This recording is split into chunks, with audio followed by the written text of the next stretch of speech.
4 kilometer di bawah kakimu, ada panas yang datang langsung dari neraka. Batu di sana terpanggang sampai 66 derajat Celcius. Dan kalau kamu sentuh dengan tangan kosong, kulitmu akan melepuh seketika. Seperti tersentuh plak besi membara. Udaranya pekat oleh uap air. Tekanannya menekan gendang telingamu. Dan di atas kepalamu menggantung lapisan batu seberat jutaan ton. Justru disinilah, lebih dalam dari manapun manusia pernah turun demi sesuatu yang berharga. Ribuan orang setiap hari menghantam batu di bawah cahaya lampu kepala. Demi apa mereka masuk ke jantung planet ini? Demi logam yang dalam 1 ton batu hanya tersisa beberapa gram saja. Inilah Mponeng di Afrika Selatan. Tambang terdalam di dunia dan turun ke dasarnya saja butuh waktu lebih lama daripada terbang melintasi separuh Eropa. Hanya saja arahnya tegak lurus, ke bawah, menuju neraka. Mponeng terletak di sebelah barat Johannesburg, di cekungan terkenal bernama Witwatersrand, tempat asal sekitar 40% dari seluruh emas yang pernah digali umat manusia dari dalam bumi. Ini bukan sekadar satu lubang biasa di tanah. Ini adalah kota bawah tanah. Lebih dari 200 km lorong, terowongan, dan ruang galian, lebih panjang dari jaringan kereta bawah tanah di banyak kota besar. Hanya saja tersembunyi secara vertikal, sampai kedalaman lebih dari 4 km. Itu kira-kira 2,5 mil ke bawah. Coba bayangkan Grand Canyon, jurang paling terkenal di muka planet ini. Lalu buat 2 kali lebih dalam lagi, dan semuanya digali dengan tangan manusia. Emas di sana tidak bisa kamu ambil pakai sekop, dan tidak terlihat oleh mata. Logam itu bersembunyi di lapisan biji tipis, termasuk di urat terkenal bernama Carbon Leader Reef, dalam jalur batu keras yang usianya lebih tua dari kehidupan apapun di daratan. Untuk mencapainya, manusia terpaksa membangun salah satu mesin rekayasa paling ekstrim di muka planet.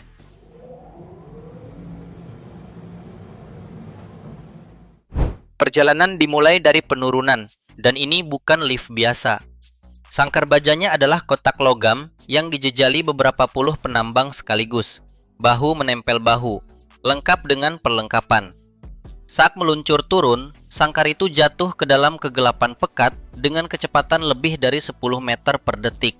Lebih cepat dari mobil yang melaju di dalam kota, sementara dinding poros berlarian jadi satu garis kelabu. Kabel baja tempatnya bergantung, panjangnya berkilo-kilometer, dan beratnya sendiri mencapai puluhan ton. Tapi satu poros saja tidak sampai ke dasar. Jadi di tengah jalan, para penambang harus turun, pindah ke sangkar lain, lalu turun lagi, dan sekali lagi. Seluruh perjalanan dari permukaan sampai ke lantai kerja paling bawah memakan waktu sampai 1,5 jam untuk sekali jalan. 1,5 jam hanya untuk turun, sebelum seorang penambang bahkan sempat memegang alatnya dan memulai giliran kerja. Seiring sangkar merosot makin dalam, segalanya berubah. Tekanan udara meningkat, gendang telinga tertekan, suasana makin gelap, dan tiap 100 meter terasa makin panas. Di dalam sangkar, nyaris tak ada yang bicara.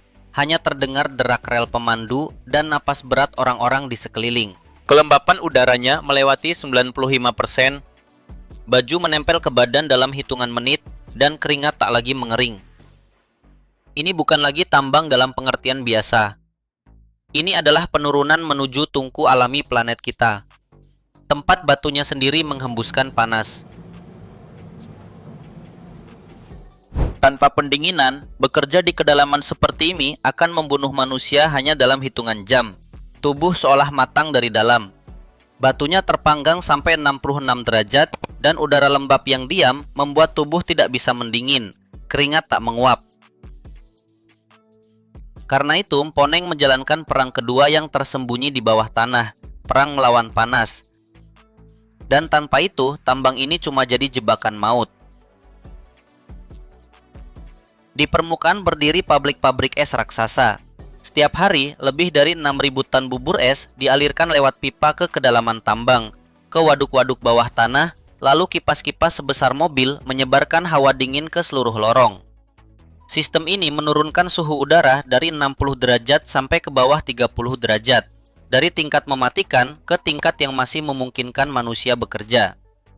Tapi panas bukan satu-satunya musuh. Lapisan batu di atas kepala menekan dengan kekuatan sedemikian rupa hingga batunya kadang pecah dengan ledakan sekeras tembakan senapan.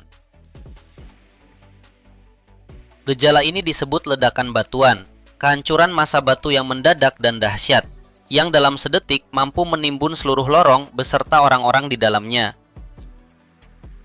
Dan para penambang lebih takut pada ini daripada pada panas. Karena itu, dindingnya diperkuat jaring dan baut, dan sensor seismik mendengarkan rintihan batu sepanjang waktu. Dan inilah yang paling mengejutkan. Di tengah neraka semacam ini, mereka menemukan sesuatu yang hidup. Hampir 3 km di bawah tanah, di dalam retakan yang terisi air, para ilmuwan menemukan bakteri yang hidup sepenuhnya tanpa matahari dan tanpa oksigen. Menyerap energi langsung dari peluruhan batuan radioaktif. Inilah salah satu dari segelintir organisme di bumi yang sama sekali tidak butuh cahaya untuk tetap hidup. Jadi demi apa semua risiko ini, semua es ini, dan semua kedalaman ini? Demi logam yang kandungannya dalam biji begitu sedikit sampai sulit dipercaya. Dalam 1 ton batu yang diangkat ke permukaan, emasnya hanya beberapa gram saja. Lebih ringan dari sekeping uang logam biasa. Untuk mengeruk butiran sekecil itu, para penambang pertama-tama mengebor puluhan lubang di batu padat, lalu menjejalkan bahan peledak ke dalamnya. Setelah peledakan, biji yang sudah hancur berjatuhan ke ruang penampung. Lalu diangkut sejauh berkilo-kilometer lewat terowongan menuju poros, dan setelah itu dinaikkan ke permukaan dengan sangkar ton demi ton. Baru di atas sanalah kimianya dimulai. Bijinya digerus, lalu digiling jadi bubuk sehalus tepung. Kemudian disiram larutan khusus yang secara selektif menarik keluar emas dan nyaris tidak menarik yang lain. Dari cairan itu, logamnya diendapkan kembali, dilebur dalam tungku, dan dicetak jadi batangan dore, paduan emas dan perak. Coba bayangkan skalanya. Untuk mengeruk 1 gram emas dari kedalaman 4 km, kamu harus mengebor, meledakkan, menaikkan, mengangkut, dan mengolah bertonton batu utuh. Inilah salah satu cara paling boros energi dan paling sulit untuk mendapatkan apapun yang pernah ditemukan manusia.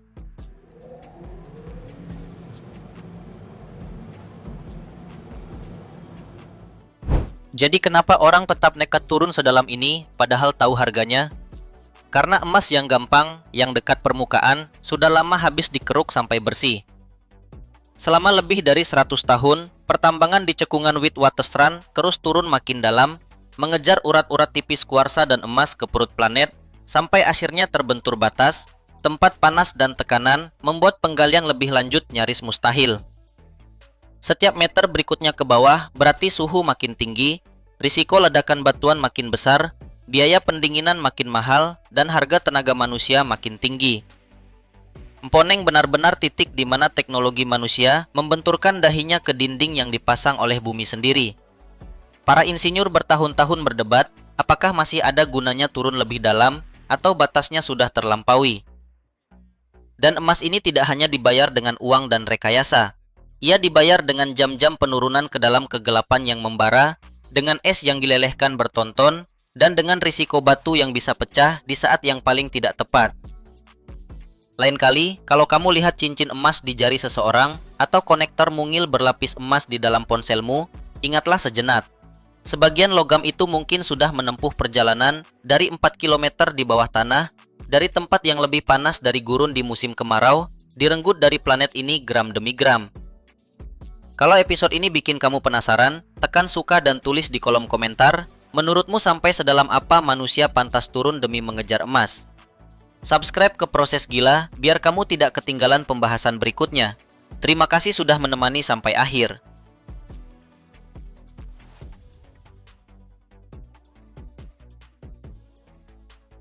Tepat sekarang, 50 meter di bawah London, dalam kegelapan total, merayap cacing baja sepanjang kapal induk.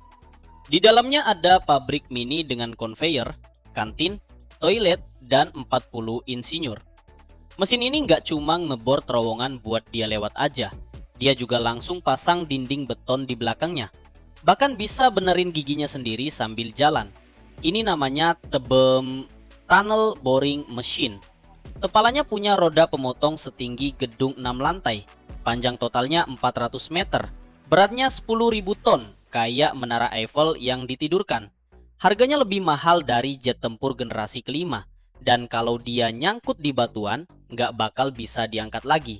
Ditinggal aja, ditutupin beton, dan dibiarkan di sana selamanya.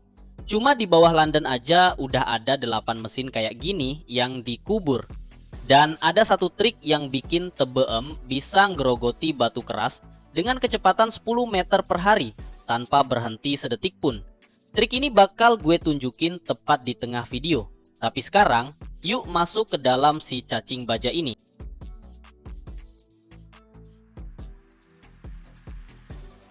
Dari luar, ini cuma dinding baja bundar doang. Yang kelihatan cuma muka mesinnya. Roda hitam diameter 17 meter, penuh sama piringan-piringan baja. Ini bagian depannya. Terus ke belakang, masuk ke gelapnya terowongan, ada ekor panjang dari konstruksi, rel, selang, sama berbagai sambungan. Begitulah bentuk TBM modern, tunnel boring machine. Bukan mesin biasa sih, lebih tepatnya pabrik bawah tanah berjalan. Punya sistem hidrolik sendiri, pembangkit listrik sendiri, konveyor sendiri yang panjangnya sampai berkilo-kilo, plus kru sendiri. Panjang totalnya bisa sampai 400 meter. Itu kayak 4 lapangan bola yang disusun berjajar, tapi di bawah tanah semua. Di roda depannya ada puluhan cutter disc. Ini roll baja tebal dari tungsten karbida. Masing-masing segede panci gede banget dan beratnya 200 kilo. Harganya setara mobil baru loh. Jumlahnya ada lebih dari 60. Rodanya muter pelan. 1-2 putaran per menit. Santai, kalem banget. Tapi justru ketenangan ini yang lagi ngegerus granit. Nah, disinilah mulai aneh.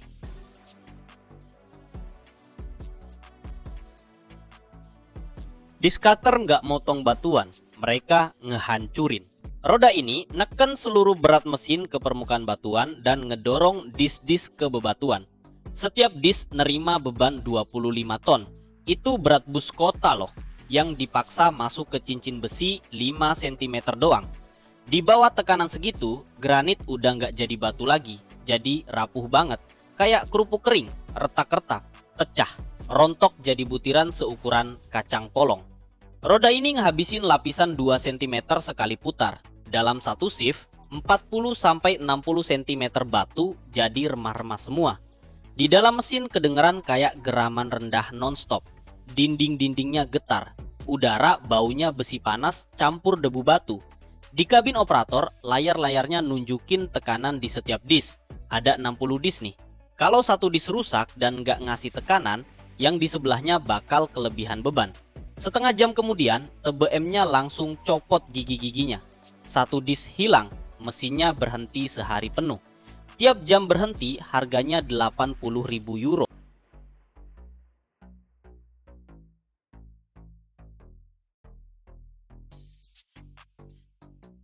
Tapi itu baru satu tugas aja. Batuan yang udah dipotong harus dibuang kemana dong? Tepat di belakang roda pemotong ada corong gede banget, tameng mesinnya. Semua yang digilas roda jatuh ke sini. Terus ada conveyor belt. Ban karet panjang selebar 1 meter ini membentang lewat seluruh TBM ke belakang, menembus seluruh rangkaian sepanjang 400 meter sampai keluar terowongan. Dalam satu shift, conveyor ini ngangkut 5.000 ton batuan. Itu setara 200 truk KAMS penuh, 200 truk sampah bawah tanah, tiap 12 jam. Dan ini baru dari satu mesin loh. Kalau batuannya kering, konveyornya berdebu banget dan berisik karena batu-batuan. Kalau di lokasi penggalian ada air, di belakang mesin mengalir sungai bawah tanah beneran dari lumpur cair. Di sana ada pompa sebesar rumah buat ngepompa lumpur ke atas. Kalau pompanya nggak kuat, TBM bakal tenggelam. Dan sekarang nih, saat kita ngobrol, lagi terjadi sesuatu yang harusnya mustahil. Mesin ini potong batuan sambil maju, ngedorong dirinya sendiri 10 meter per hari. Dan begini caranya.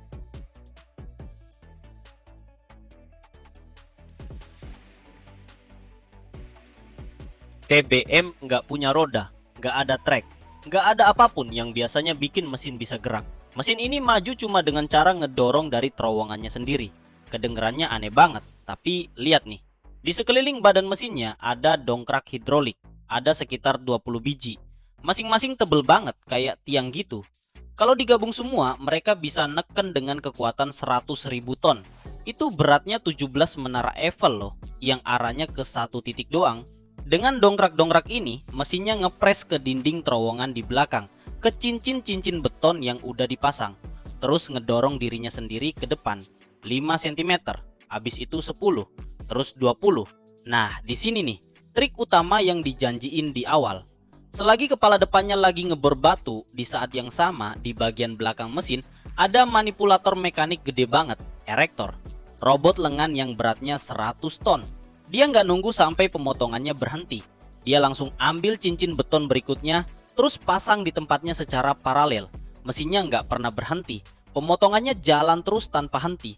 Perakitan terowongannya juga jalan terus tanpa henti. Ini mirip kayak kereta yang nyiapin relnya sendiri di bawahnya tanpa ngelambat. Makanya TBM bisa bikin 10 meter legendarisnya per hari.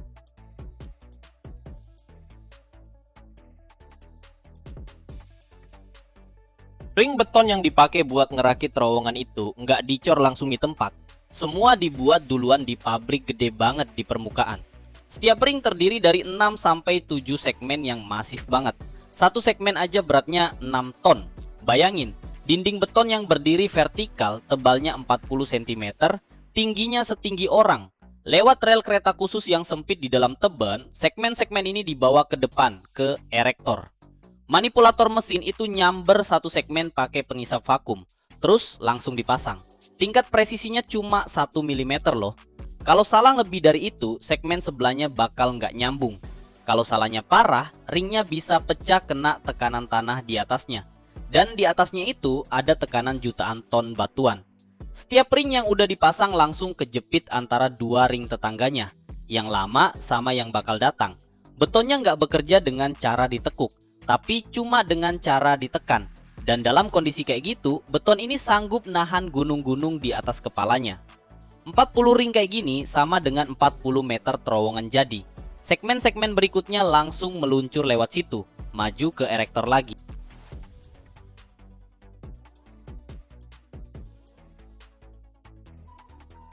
Setiap 5-7 km, cutter disknya udah aus habis. Ujung tajamnya berubah jadi lempengan mulus, harus diganti. Dan ini bagian paling bahaya dari semua kerjaan TBM. Roda cutter head ada di depan mesin, di bawah tanah, di bawah tekanan air dan tanah yang gede banget. Nggak bisa asal buka tutupnya, bakalan nyembur lumpur cair 1 ton langsung masuk. Makanya mereka pakai ruang hiperbarik. Sebelum ganti, udara di depan roda dimampatkan sampai 5 atmosfer. Ini tekanan kayak kapal selam di kedalaman 50 meter. Dua pekerja pakai baju khusus masuk ke dalam ruang itu lewat airlock, terus sampai deh ke roda pemotongnya. Mereka ganti 15 cutter sekaligus. Waktunya cuma beberapa jam. Kompresornya salah, tekanan turun, terowongannya runtuh. Pekerjanya salah, ujung tajam disk seberat 200 kilo bisa lepas dan patahin tulang kayak ranting.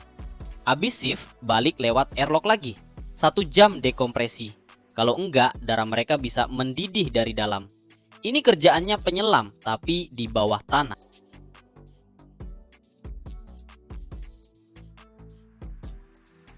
Dan selama itu, TBM harus nyampe tepat ke titik tujuannya.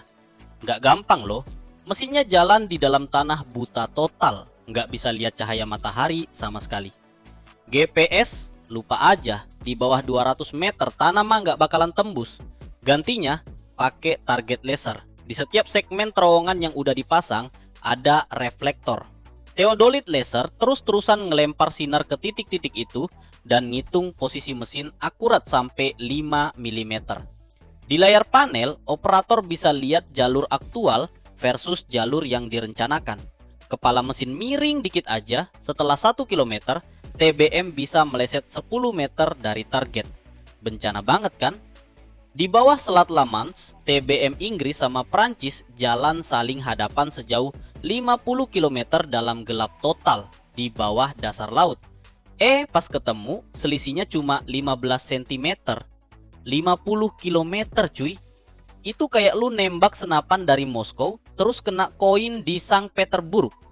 Akurasi di bawah tanah itu bukan soal kualitas doang, tapi soal mesinnya balik ke permukaan atau enggak.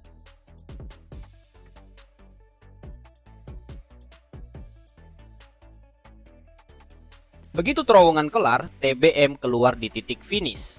Dan di sini hal paling aneh terjadi.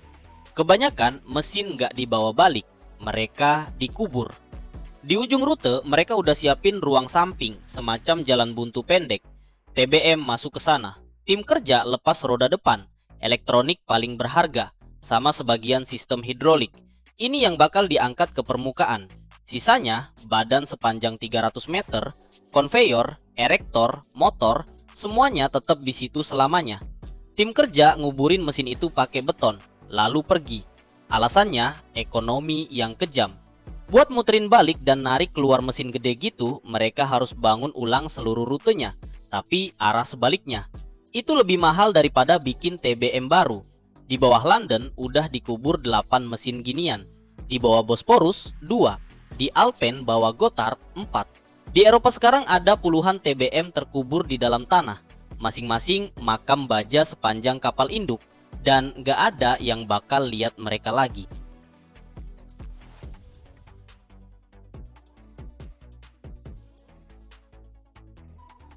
Setiap stasiun metro yang kamu lewatin dibuat pakai TBM. Setiap terowongan kereta di pegunungan Alpen. Setiap saluran air bawah tanah di kota-kota gede. London Crossrail 42 km. Gotthard di Swiss 57. Brenner antara Austria sama Italia 64 km. Terowongan terpanjang dalam sejarah manusia. Tanpa TBM semua ini nggak mungkin ada. Kota modern tuh nggak cuma yang lo lihat di atas tanah aja, tapi juga kilometer-kilometer gelap di bawah sana. Tempat kereta lewat, air sama saluran pembuangan mengalir, kabel-kabel tersambung. Setiap kilometer ini nggak mungkin dibuat manual, cuma bisa pakai mesin sepanjang kapal induk yang punya bengkel sendiri, kantin sendiri, dan kuburan sendiri di akhir perjalanannya. Dan kalau lu pengen lihat gimana cara bikin cincin beton itu sendiri, di pabrik gede yang beneran terbuka, tonton video berikutnya tentang produksi segmen terowongan.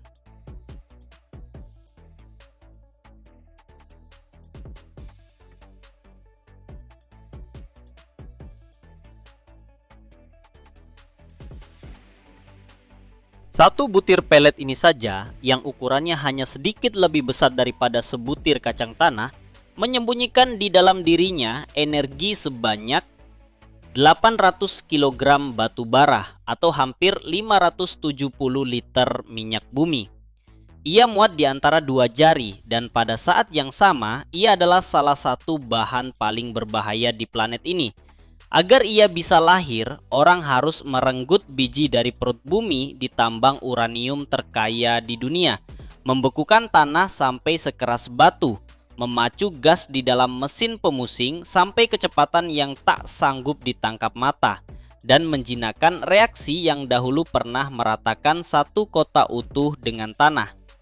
Kita akan menelusuri seluruh perjalanan itu, dari batuan sedalam beberapa kilometer di bawah tundra Kanada sampai ke teras reaktor yang menghidupi 500 juta orang. Ini adalah kisah tentang bagaimana unsur paling menakutkan di dunia berubah menjadi energi bersih.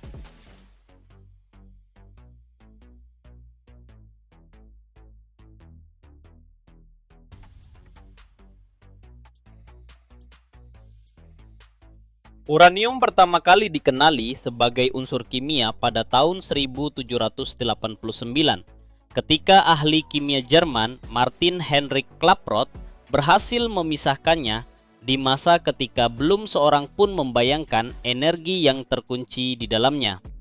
Baru pada tahun 1896, fisikawan Prancis Henri Becquerel menemukan gejala keradioaktifan ketika ia memperhatikan bahwa uranium memancarkan sinar dengan sendirinya. Pencerahan itu mendorong Marie Sklodowska Curie dan Pierre Curie menemukan unsur-unsur radioaktif baru, di antaranya radium dan polonium. Pada tahun 1932, James Chadwick menemukan neutron, partikel yang kemudian menjadi kunci pembelahan inti atom.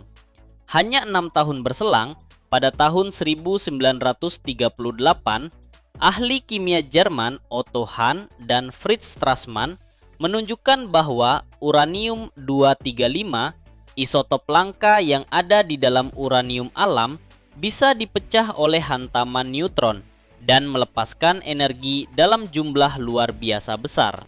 Uranium alam 99,3% tersusun dari uranium-238 yang tidak mudah membelah dan hanya 0,7%-nya berupa uranium-235 yang reaktif itu, yang sanggup menjaga reaksi berantai tetap hidup.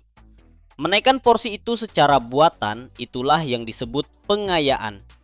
Pada masa Perang Dunia Kedua, Amerika Serikat mengumpulkan otak-otak terbaik zaman itu dalam proyek Manhattan di bawah pimpinan Enrico Fermi dan Robert Oppenheimer yang menyempurnakan pengayaan dengan difusi gas dan mesin pemusing berputar cepat. Hasil yang paling dramatis adalah bom yang dijatuhkan di Hiroshima pada bulan Agustus tahun 1945. Setelah perang, perhatian beralih ke penggunaan damai. Untuk pembangkit listrik, uranium hanya diperkaya sampai 3 atau 5%. Sementara bahan untuk senjata menuntut lebih dari 90%. Dan justru karena itulah penyebaran senjata nuklir tetap menjadi salah satu ancaman paling serius di dunia. Hari ini uranium yang diperkaya menghidupi reaktor-reaktor yang menghasilkan sekitar 10% listrik dunia.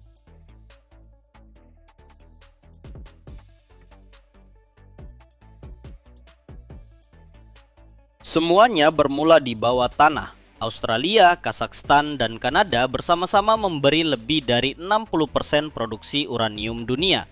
Unsur ini terutama dijumpai di dalam mineral bernama uraninit, biasanya pada kadar antara 0,1 sampai 2%. Tapi di Provinsi Saskatchewan, Kanada, terletak tambang uranium terkaya di bumi. Tempat kadar di dalam bijinya kadang melampaui 20%. 100 kali lipat rata-rata dunia. Masalahnya justru pada apa yang terhampar di atas jebakan itu, lapisan batu pasir tebal yang seluruhnya jenuh oleh air tanah. Agar uraniumnya bisa diambil tanpa menenggelamkan tambang, para insinyur menempuh cara pembekuan tanah secara buatan. Mata bor berujung karbida wolfram menembus batuan dan membentuk jaringan saluran. Lalu ke dalamnya dimasukkan pipa pendingin berisi larutan garam kalsium klorida yang telah didinginkan sampai minus 30 derajat Celcius. Cairan sedingin es itu membukukan air yang terperangkap di pori-pori batu pasir dan membentuk dinding beku yang kedap yang mengurung cebakan tadi dan memungkinkannya digarap dengan aman.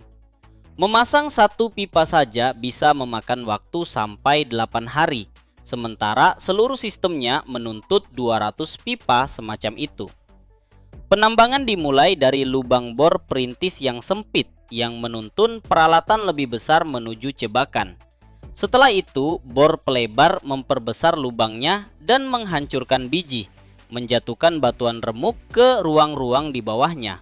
Seluruh proses dikendalikan dari jarak jauh, sehingga para penambang terlindung baik dari runtuhan batuan maupun dari radiasi.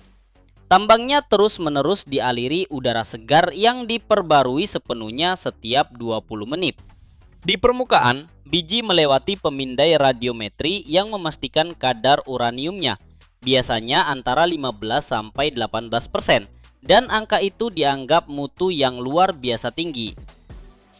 Selanjutnya, biji diremukkan, digiling menjadi pasir halus, dicampur air menjadi bubur, lalu dipompa naik ke atas. Dari sana, truk khusus membawanya ke pabrik pengolahan yang berjarak sekitar 80 km.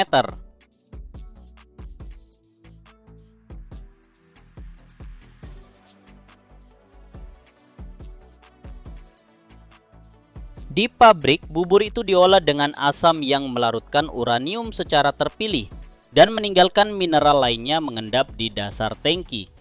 Larutan yang mengandung uranium diambil, dimurnikan lewat serangkaian reaksi kimia, lalu dipanggang pada suhu sekitar 850 derajat Celcius.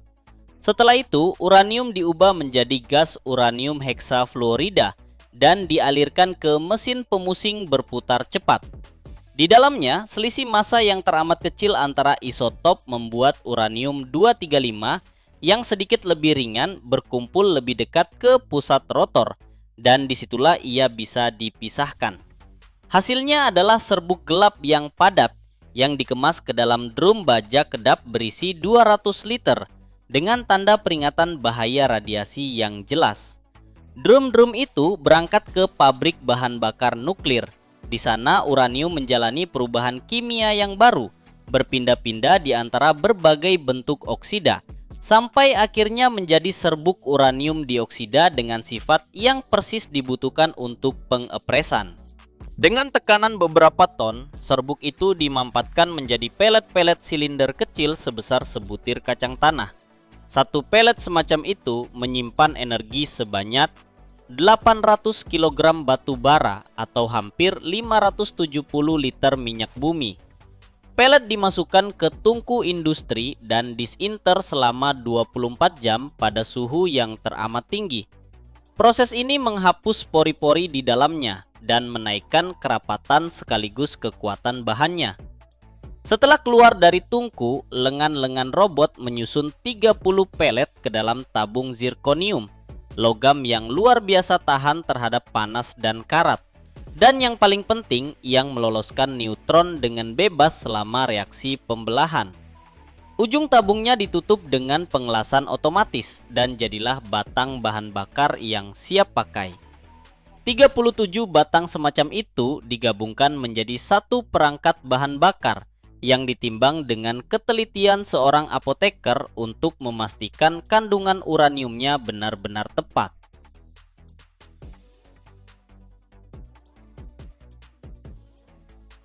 Pada saat perangkat itu berangkat ke reaktor, radiasi dari rakitan tersebut sudah begitu rendah sehingga pekerja dengan pakaian pelindung yang sesuai bisa menanganinya dengan aman. Setelah tiba di pembangkit listrik tenaga nuklir, perangkat-perangkat itu dimuat ke dalam telas reaktor yang sanggup menampung sampai 5.760 batang, tersusun dalam 480 saluran bahan bakar. Pembelahan dimulai ketika neutron menghantam atom uranium-235, memecahnya lalu melepaskan energi sekaligus neutron-neutron baru yang kemudian menghantam atom-atom berikutnya. Reaksi berantai yang menopang dirinya sendiri itu menghasilkan panas yang luar biasa besar, dan panas itu diawasi dengan ketat oleh sistem keselamatan otomatis. Reaktornya sendiri terkurung di dalam dinding beton bertulang setebal hampir 2 meter dan dirancang untuk memadamkan dirinya sendiri begitu suhu atau tekanan mendekati ambang kritis. Panas yang dihasilkan mengubah air menjadi uap, dan uap itu memutar turbin-turbin raksasa yang berdiri di dalam aula sepanjang 400 meter dan setinggi gedung 20 lantai. Berputar pada kecepatan 100 putaran per menit, setiap turbin menggerakkan generator yang sanggup menghasilkan lebih dari 750 megawatt energi, sebanyak yang dibutuhkan 500 juta orang.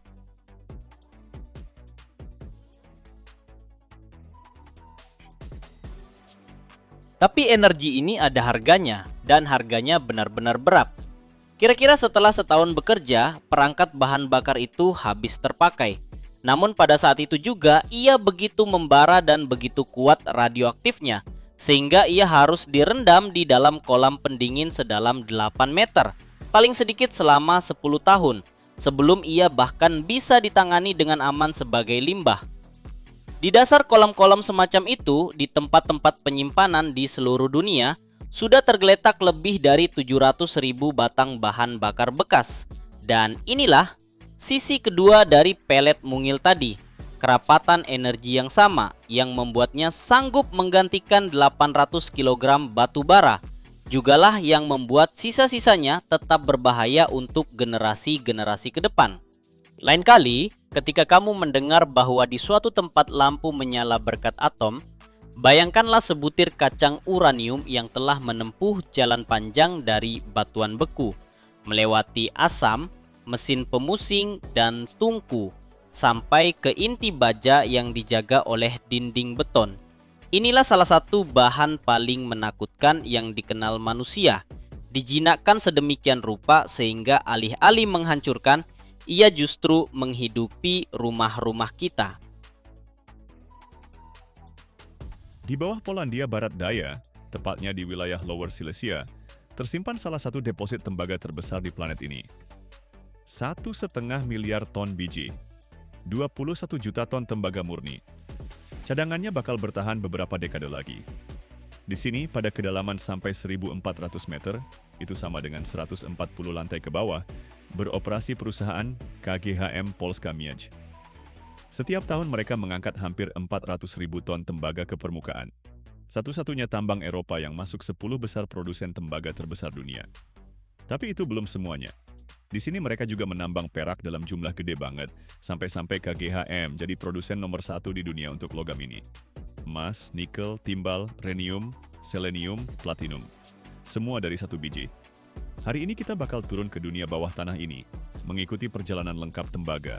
Dari batu hitam di kedalaman 1 km sampai jadi kawat mengkilap, yang tanpa ini setiap pabrik, setiap ponsel, dan setiap mobil listrik di planet ini bakal berhenti beroperasi.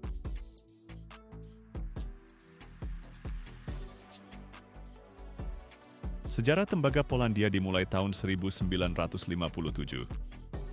Geolog Jan Wyzykowski lagi ngebor di daerah kota Złotorija dan nemu deposit biji yang gede banget, sampai awalnya dia nggak percaya sama alatnya sendiri. Panjangnya 70 km, lebarnya 20 km. Sabuk tembaga Legnica Głogów ternyata jadi salah satu deposit terbesar di bumi.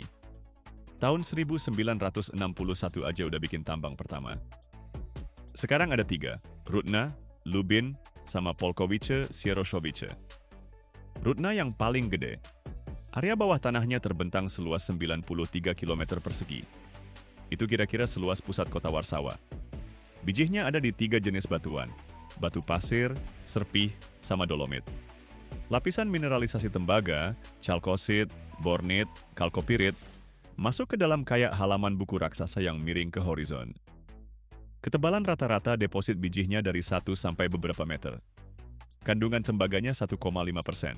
Artinya, buat dapetin 1 ton logam, lo harus angkat dan olah 67 ton batuan.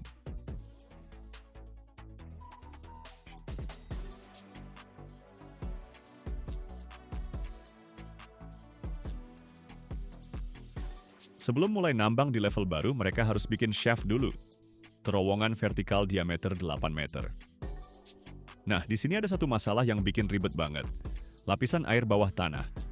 Waktu bikin shaft pertama tahun 60-an, batuannya itu penuh air dengan tekanan gede banget. Kalau digali biasa, langsung kebanjiran lah. Makanya insinyur KGHM bikin metode unik. Mereka bekuin masif batuannya. Di sekeliling calon shaft, mereka bor lubang diameter 200 mm melingkar gitu. Terus pompain kalsium klorida yang didinginkan sampai minus 30 derajat. Habis 3-6 bulan, air di batuan sekitar calon shaft itu jadi es, jadi kayak dinding es tebelnya beberapa meter. Baru deh setelah itu mereka mulai bor shaftnya. Sekarang ada shaft baru GG1 di Kwidzyn, yang dioperasiin tahun 2024. Dalamnya 1.348 meter. Ini struktur tambang terdalam di Polandia dan proyek bawah tanah terbesar di industri metalurgi non-ferus Eropa.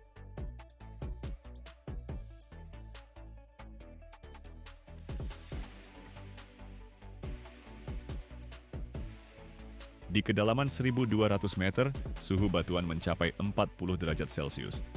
Tanpa AC, orang nggak bakal bisa bertahan hidup di sana. KGHM bangun sistem pendinginan bawah tanah yang super gede. Unit pendingin dengan kapasitas lebih dari 50 MW memompa udara dingin ke bawah lewat shaft ventilasi. Para penambang kerja di area penggalian pada suhu 28 sampai 30 derajat. Sistem penambangannya, room and pillar. Para pekerja pakai mesin bor khusus yang super pendek, tinggi mesinnya cuma 1,5 meter, soalnya lapisan bijihnya juga segitu tebalnya. Mereka bor lubang-lubang ke atap dan dinding area penggalian. Lubang-lubang sedalam 4 meter itu diisi bahan peledak. Setelah ledakan, batuannya runtuh ke ruang penggalian. Tapi nggak sesimpel itu loh. Tekanan batuan di kedalaman 1.200 meter itu 8.000 ton per meter persegi. Batuan di bawah tekanan segitu perilakunya nggak bisa ditebak. KGHM bikin sistem monitoring seismik yang unik banget. Ratusan sensor di seluruh tambang ngerekam getaran sekecil apapun. Komputer menganalisis data secara real-time dan kasih peringatan risiko rock burst beberapa menit sebelum kejadian. Selama 60 tahun sistem ini beroperasi, ribuan nyawa berhasil diselamatkan.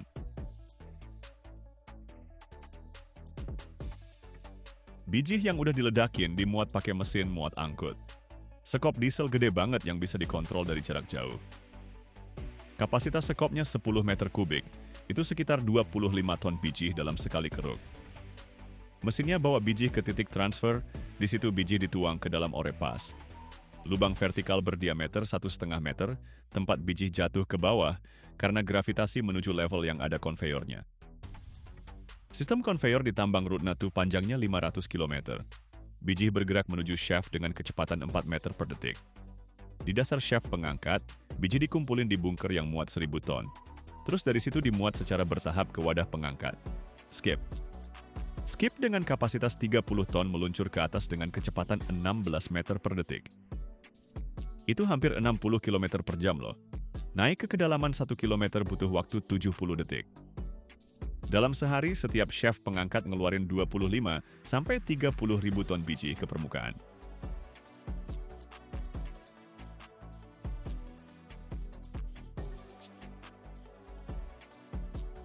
Di permukaan, biji dibawa ke pabrik pengolahan.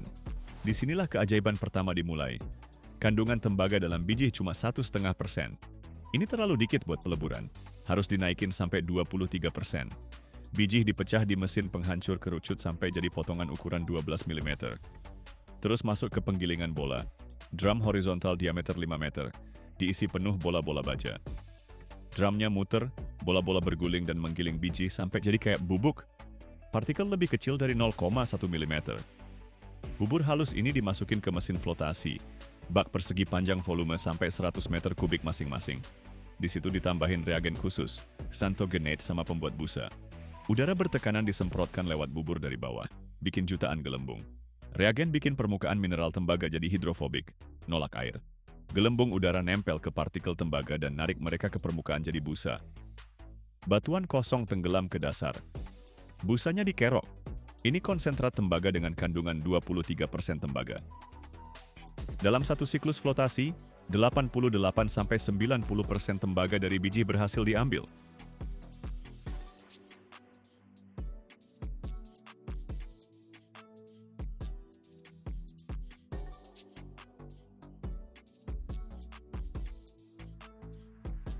Konsentrat dikirim ke pabrik peleburan tembaga di Głogów, salah satu dari 2 pabrik KGHM.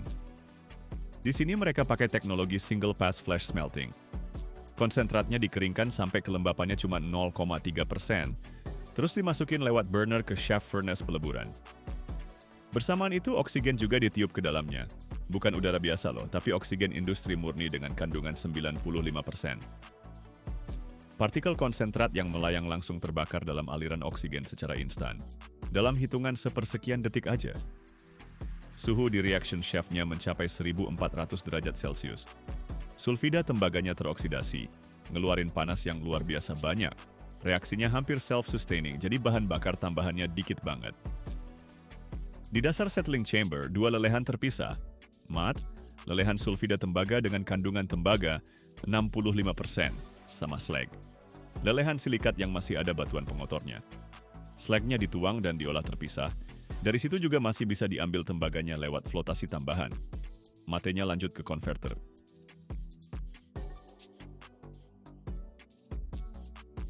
Oksigen dipompa ke dalam konverter yang berisi mate cair.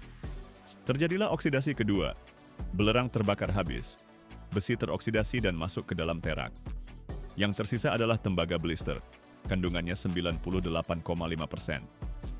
Ini masih belum selesai loh. Tembaga blister dicetak jadi anoda. Pelat dengan lebar 1 meter, tinggi 1 meter, tebal 5 cm. Beratnya 300 kg per pelat. Semuanya dibawa ke pabrik pemurnian elektrolitik. Di sini ada bak-bak sepanjang 6 meter yang diisi larutan tembaga sulfat dan asam sulfat. Di setiap bak, anoda, dan lembaran matriks stainless steel tipis digantung secara berselang-seling.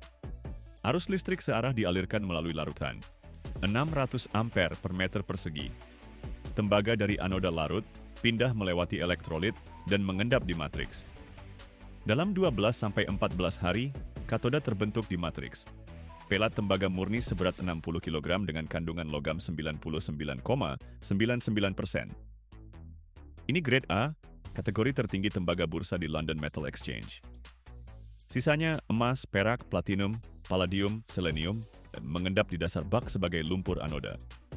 Lumpur ini dikumpulkan dan dikirim ke pabrik logam mulia. Dari lumpur inilah KGH setiap tahun mengekstrak 1.200 ton perak. Lebih banyak dari produsen manapun di dunia.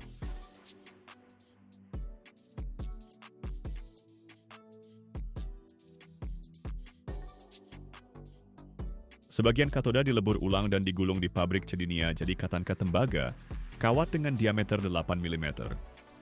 Ini adalah bahan setengah jadi utama buat industri kabel. Katanka digulung dalam bentuk koil seberat 5 ton dan dikirim ke pabrik-pabrik kabel di seluruh Eropa.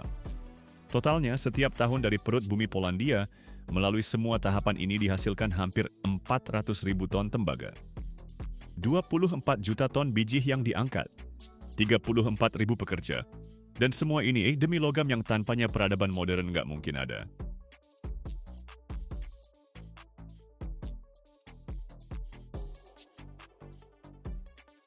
Kemana sih semua tembaga ini perginya? Pertama, kelistrikan. Setiap kabel, setiap kawat, setiap lilitan transformator, tembaga semua. Seluruh infrastruktur listrik di planet ini tergantung sama logam ini. Tanpa tembaga, nggak bisa ngirim 1 watt pun dari pembangkit listrik sampai ke colokan rumah lo. Kedua, konstruksi. Di setiap rumah modern ada sekitar 100-200 kg pipa dan kabel tembaga yang tersembunyi. Sistem air, pemanas, AC, tembaga ada di mana-mana. Ketiga, elektronik. Di smartphone lo aja ada sekitar 15 gram tembaga. Dikit? Tapi loh, dunia jual 1,5 miliar ponsel per tahun. Komputer, server, motherboard, jalur tembaga di papan sirkuit itu kelihatan banget kok sama mata telanjang. Keempat, transportasi. Mobil bensin biasa itu punya 23 kg tembaga. Mobil listrik, 60-83 kg. Itu buat kabel daya, lilitan motor listrik, sama busbar baterai. Kelima, energi terbarukan. Satu turbin angin berkapasitas 3 MW butuh sekitar 4 ton tembaga. Panel surya juga pakai busbar tembaga buat ngumpulin arus. Dunia lagi transisi ke energi hijau nih, dan setiap langkah transisi ini nambah permintaan tembaga. Menurut prediksi sampai tahun 2050, permintaan bakal naik 70%. Artinya tambang KGHM di bawah tanah Polandia bakal tetap jalan non-stop beberapa dekade ke depan. Gue lagi berdiri di depan poros tambang Rudna nih. Mesin angkat lagi ngeluarin skip berisi biji dengan suara ngaung banget. 30 ton batu hitam yang beberapa minggu lagi bakal berubah jadi kabel di dalam turbin angin Denmark. Jadi kabel bawah laut di Selat Inggris jadi lilitan motor listrik kereta bawah tanah Berlin. Jadi colokan server yang nyimpen foto-foto kalian di cloud. Tembaga itu darah peradaban teknologi kita loh. Dia mengalir tanpa kelihatan di dalam semua barang yang nyala pakai listrik. Dan setiap gram darah ini mulai perjalanannya dari sini. Di kegelapan bawah tanah Polandia, di mana orang-orang pakai helm di kedalaman 1 km, bikin hidup kita jadi mungkin. Kalau menarik, kasih like ya. Tulis di komen, kalian tahu nggak kalau Polandia itu pemimpin dunia dalam produksi perak? Dan subscribe channel ini, di sini kita buka-bukain pabrik dan produksi yang ada di balik setiap barang dalam hidup kalian. Bayangin kalau gue bilang ada logam yang jumlahnya di bumi 15 kali lebih sedikit dari emas. Dan buat dapetin 1 ons aja lo harus olah 10 ton biji. Logam yang kalau dikumpulin semua stok tahunannya bisa muat di ruangan biasa. Sementara semua emas di dunia bisa penuh 3 kolam renang Olimpik. Tiap tahun, dunia cuma nambang 180 ton platina. 17 kali lebih dikit dari emas. Afrika Selatan produksi 120 ton. 74% produksi dunia, bro. Rusia di posisi 2 dengan 23 ton. Buat dapetin 1 ons platina, lo harus olah 10 ton biji. Sedangkan buat emas cuma 2-3 ton doang. Reef Merensky, Upper Group 2 sama Plat Reef cuma ngandung 2-10 gram platina per ton. Biji, Habis flotasi, konsentratnya dipanasin sampai 1500 derajat Celcius buat bakar kotoran besi sama belerangnya. Terus pakai air raja, campuran asam nitrat sama asam klorida, buat laruin platinanya. Konsentrasi platina di kerak bumi cuma 0,5 per sejuta bagian per juta. Tonton sampai habis, lo bakal tahu rahasia yang bahkan para penjual perhiasan pun nggak pernah cerita.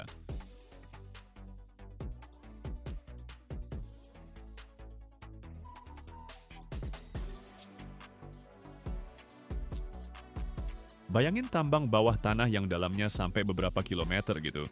Di suatu tempat di Afrika Selatan, tepatnya di Provinsi Bushveld, tempat deposit platina terbesar di dunia ada di sana. Ini bukan tambang terbuka loh ya, tapi terowongan sempit yang ditembus ke dalam batu, sampai kedalaman 2-3 km di bawah tanah. Di sini mereka nambang platina dari lapisan tipis, namanya reef, yang membentang ratusan kilometer, tapi ketebalannya cuma dari 15 cm sampai 1,5 meter doang. Ada 3 reef utama nih, Merensky Reef, Upper Group 2, sama Platte Reef. Merensky Reef, yang ditemukan sama Hans Merensky tahun 1924, secara historis sudah mendominasi produksi platina dunia banget. Di sini konsentrasi platinanya paling tinggi, 50-60% logam platina. Upper Group 2, reef yang kaya kromit, lebih stabil, tapi kandungan emas, tembaga, sama nikelnya lebih rendah. Platte Reef, reef yang lebih lebar dengan kandungan platina yang lebih rendah, tapi kandungan logam dasarnya lebih tinggi, sekitar 5 kali lipat lebih banyak. Para penambang ngebor lubang di dinding reef terus naruh bahan peledak. Setelah ledakan, batuan yang hancur yang ngandung platina sama logam lainnya diangkut ke permukaan buat diolah.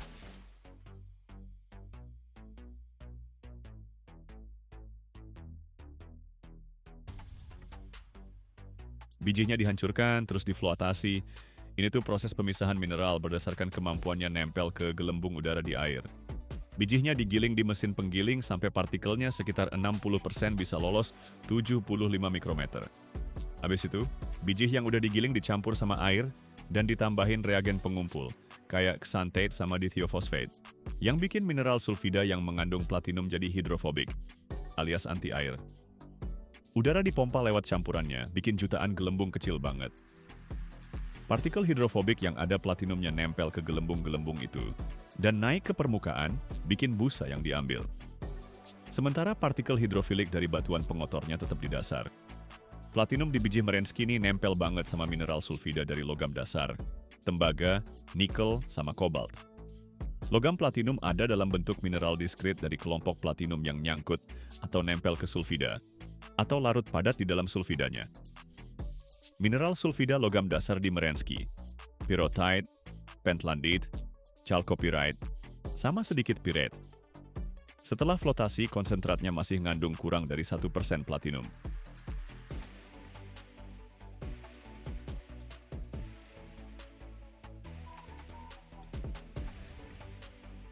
Nah, sekarang konsentratnya dikirim buat dilebur nih.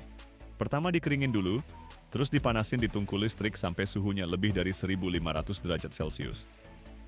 Lewat leburan ini ditiup angin buat ngoksidasi kotoran besi sama belerangnya. Belerangnya berubah jadi dioksida belerang dan dibuang sebagai gas limbah. Oksida besinya dibuang sebagai terak violet. Suhu buat melebur platina jauh lebih tinggi dibanding logam lain karena ada kromnya.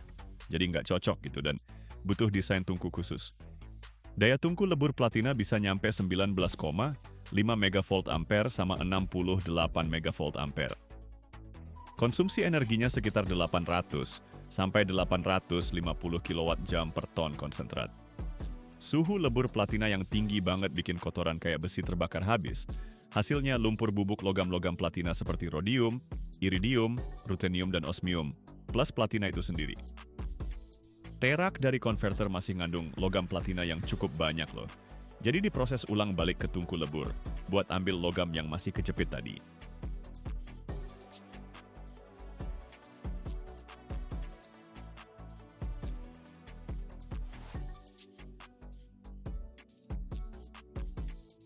Terak konverter didinginkan, dihancurkan, dan diproses di pabrik pengolahan logam dasar. Di sini proses hidrometalurgi dipakai buat melarutkan tembaga dan nikel, sisanya kaya banget sama logam platinum. Residu logam platinum ini dikirim ke pabrik pengolahan logam mulia, di mana berbagai metode ekstraksi larutan dan pengendapan digunakan untuk memisahkan logam-logam individualnya. Untuk dapetin platinum murni butuh pengolahan lebih lanjut. Biasanya ini dilakukan pakai aqua regia, campuran asam nitrat dan asam klorida dengan perbandingan 1:3. Aqua regia adalah salah satu dari sedikit asam yang bisa melarutkan platinum. Waktu konsentrat diolah dengan aqua regia, asamnya menghasilkan klorin yang mengikat platinum, membentuk asam kloroplatinat. Tahap terakhir, amonium klorida dipakai buat mengubah asam kloroplatinat jadi amonium heksakloroplatinat, yang bisa dikalsinasi untuk menghasilkan logam platinum murni. Kandungan platinum dalam residu setelah pengolahan hidrometalurgi bisa mencapai 5.900 ons per ton. Ini pengayaan hampir 500 kali lipat dibanding konsentrat flotasi awalnya.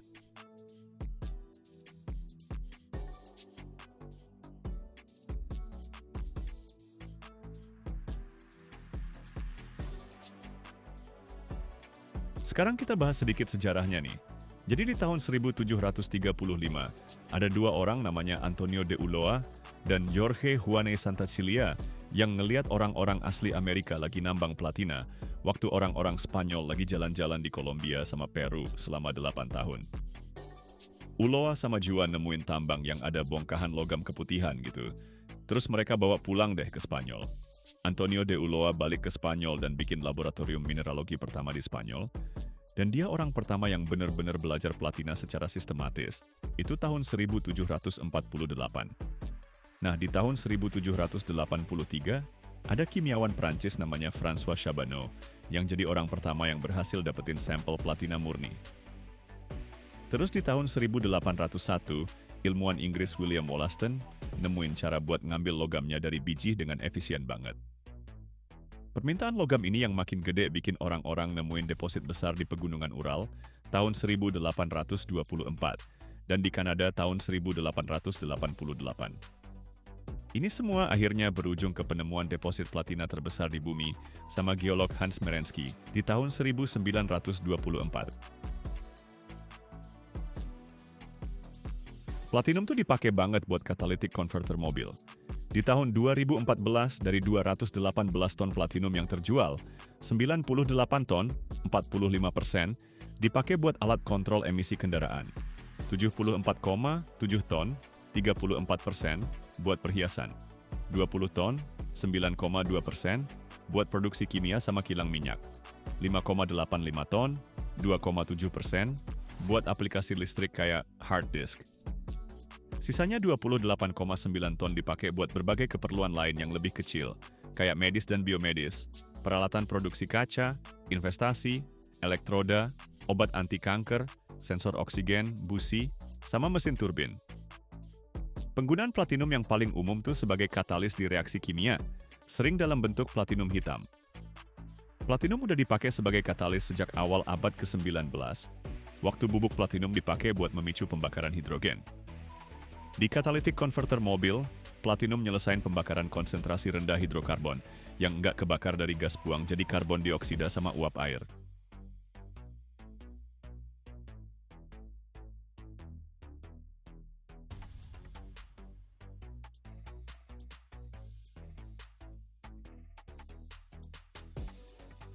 Platina itu langka banget di bumi, konsentrasinya cuma 0,5 per sejuta di kerak bumi. Platina sering ditemukan dalam bentuk bebas sebagai platina alami dan dalam bentuk campuran dengan logam kelompok platina lainnya. Paling sering, platina alami ditemukan di deposit sekunder di antara endapan aluvial. Endapan aluvial yang digunakan oleh masyarakat pra-Columbus di Departemen Choco, Kolombia, sampai sekarang masih jadi sumber logam kelompok platina. Deposit aluvial besar lainnya ada di Pegunungan Ural, Rusia, dan masih ditambang sampai sekarang. Kalau kita bandingin logam mulia paling langka berdasarkan produksi tambang tahunan, platina jauh lebih langka dari emas. Kita ngomongin tingkat kelangkaan lebih dari 15 kali lipat berdasarkan produksi tahunan. Di tahun 2018, produksi perak, emas, dan platina mencapai 860 juta ons, 108 juta ons, dan 6 juta ons. Buat ngedapetin 1 ons platina aja butuh sekitar 10 ton biji. Sebagai perbandingan, emas butuh sekitar 2-3 ton biji buat ngasilin 1 ons, sedangkan perak butuh 5-10 ton per ons.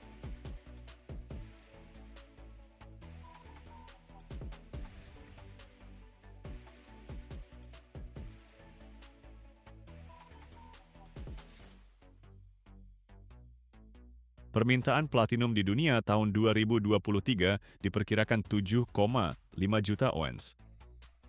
Perusahaan produksi platinum terbesar di dunia itu Anglo American Platinum, yang memproduksi 1,75 juta ons platinum tahun 2023.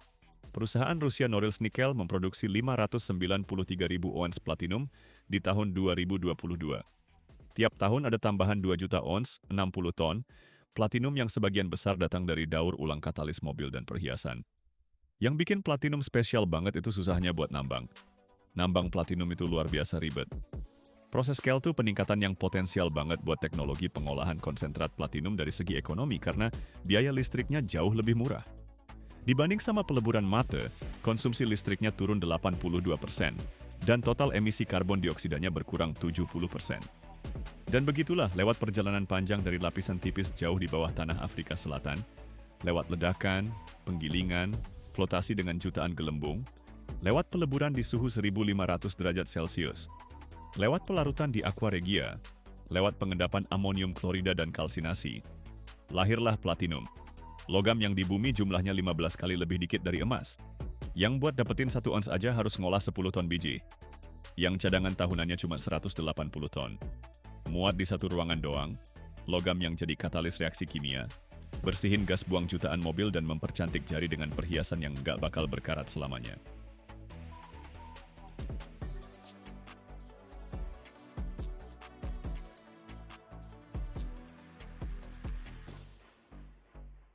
Setiap pisau di dapurmu, setiap sendok di laci meja, setiap wastafel, setiap panci, setiap baut di gedung pencakar langit, semua ini ada gara-gara satu batu abu-abu kehijauan yang ngebetot ratusan meter di bawah tanah.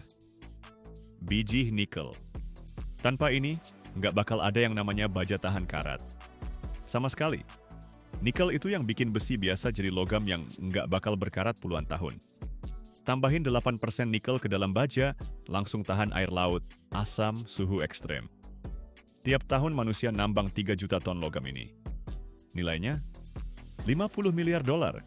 Tapi perjalanan dari batu di dalam tanah sampai jadi lembaran baja mengkilap. Itu neraka teknologi, bro. Ada ledakan di tambang terbuka. Peleburan di suhu 1500 derajat. Rendaman kimia pakai asam sulfat. Elektrolisis dengan tegangan ribuan volt. Gimana caranya dari batu abu-abu yang kelihatan kayak kerikil biasa, bisa jadi logam dengan kemurnian 99,9%? Tonton sampai habis, lo bakal lihat gimana dasarnya peradaban modern ini lahir.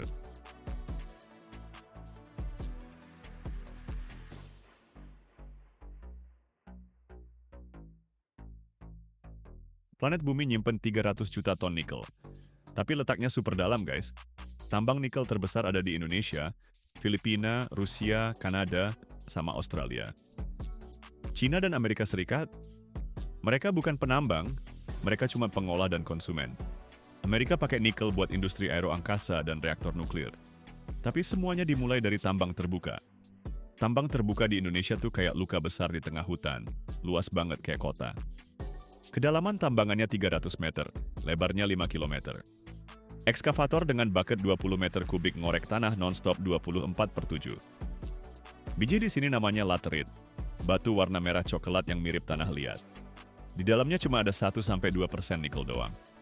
Sisanya, besi, silikon, magnesium. Tapi meski dikit, nikel segitu tetap bikin tambangnya untung kok. Satu truk dumbbell AZ bawa 300 ton biji dari tambang. Dalam sehari ada 500 trip kayak gitu. Jadi total 150.000 ton batuan per hari. Itu gunung material yang harus diperas buat dapetin logamnya.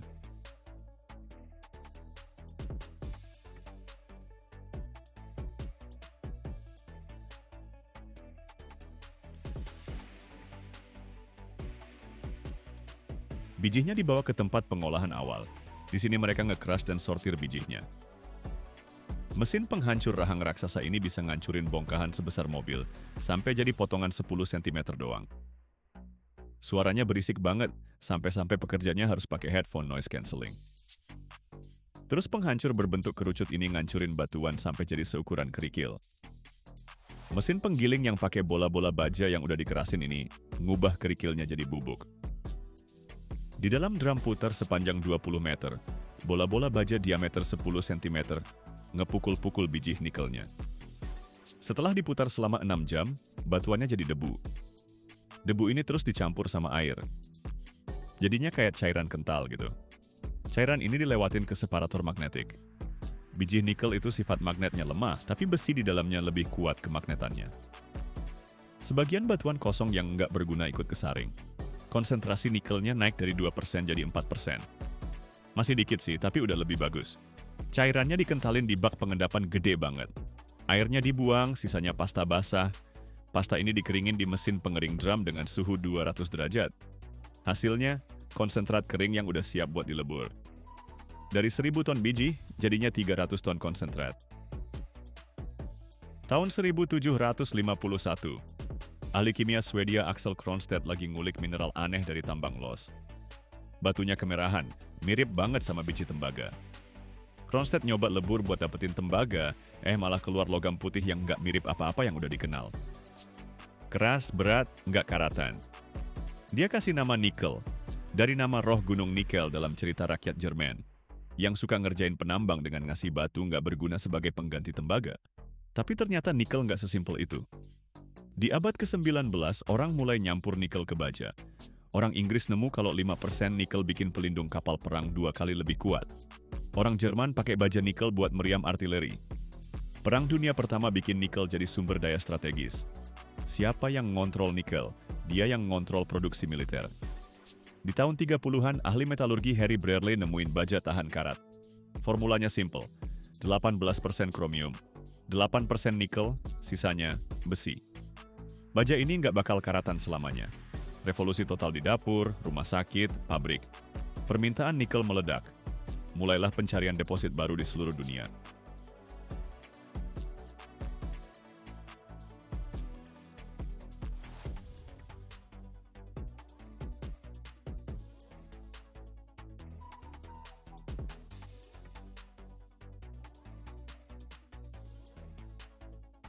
Tahun 60-an, ditemukan deposit raksasa di Kaledonia Baru sama Indonesia. Biji laterit ini nggak main-main, ada miliaran ton nikel di dalamnya. Tapi ada masalahnya nih, biji-biji ini nggak bisa dilebur pakai cara biasa. Terlalu banyak campuran, komposisinya ribet banget. Butuh teknologi baru. Orang Kanada nyiptain proses Sherritt-Gordon. Orang Cina bikin metode pirometalurgi RKIF, rotary kiln, electric furnace, ferrochrome. Setiap negara bikin cara sendiri buat ngambil nikelnya. Sampai tahun 2000-an, Cina udah jadi pemroses utama. Mereka bangun puluhan pabrik di Indonesia sama Filipina. Strateginya simple, kontrol pemrosesannya, kontrol pasarnya. Amerika Serikat ambil jalan beda. Mereka fokus ke nikel super murni buat baterai mobil listrik sama reaktor. Volumenya dikit sih, tapi kualitasnya top banget. Pabrik di Ontario ngolah biji Kanada pakai teknologi flash smelting. Suhunya di atas 1600 derajat. Kemurnian logamnya 99,99%. Nikel ini masuk ke Tesla sama kapal selam nuklir. Dua pendekatan, dua filosofi. Cina main kuantitas, Amerika main kualitas.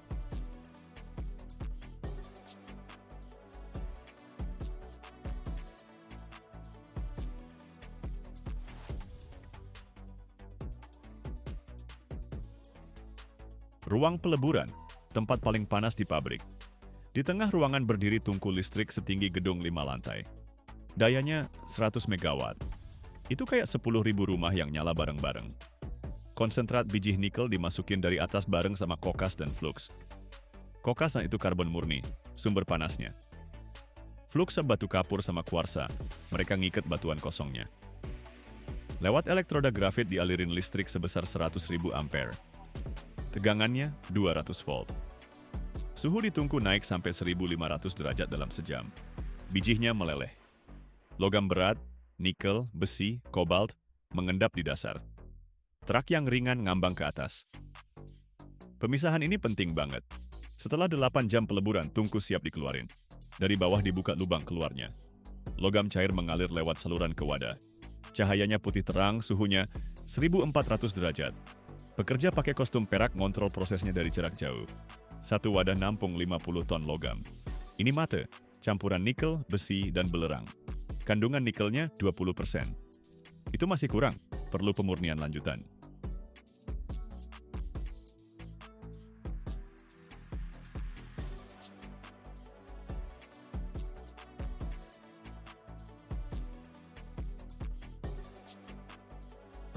Matenya dituang ke konverter, tong raksasa horizontal sepanjang 15 meter. Oksigen juga ditambahin ke dalamnya. Proses blowing dimulai. Oksigen dengan tekanan 10 atmosfer ditiup ke dalam lelehan lewat tuyere. Reaksinya eksotermik. Panas yang dihasilkan segitu banyaknya sampai suhu naik jadi 1600 derajat tanpa pemanasan dari luar. Belerang sama besi teroksidasi, terbakar habis. Tegas baru terbentuk, lalu dibuang. Setelah 6 jam blowing, yang tersisa di konverter adalah fine matte. Paduan dengan 50% nikel. Tapi ini masih kurang buat aplikasi teknologi tinggi. Tahap selanjutnya, elektrolisis. Fine matte digiling jadi bubuk dan dilarutkan dalam asam sulfat pada suhu 80 derajat. Hasilnya larutan hijau nikel sulfat. Larutan ini dituang ke tangki elektrolisis.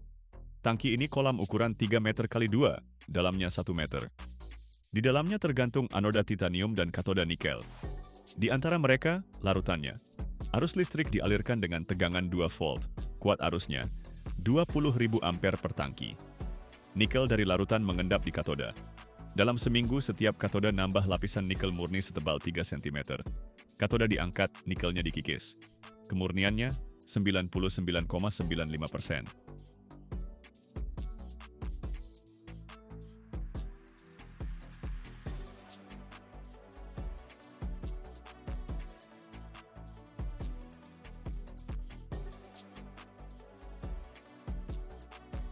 Nah gitu deh, setelah melewati ledakan, penghancuran, peleburan di suhu lebih dari 1500 derajat, oksidasi, pelarutan dalam asam, dan elektrolisis, batu abu-abu yang nggak menarik itu berubah jadi logam berkilau yang ngubah dunia.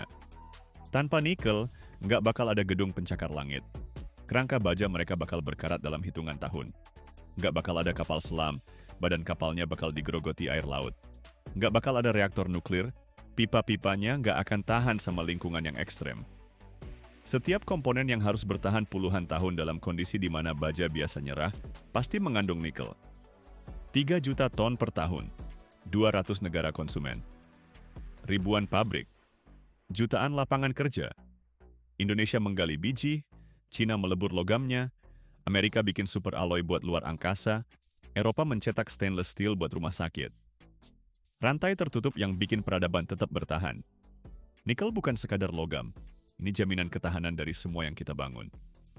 Bukti kalau manusia udah bisa ngambil batu-batu nggak menarik dari alam dan ngubahnya jadi sesuatu yang abadi. Setiap kali lo cuci tangan di wastafel yang masih kinclong kayak baru meskipun udah dipakai 20 tahun, ingat, itu kerjaannya nikel. Logam yang ngalahin waktu dan korosi.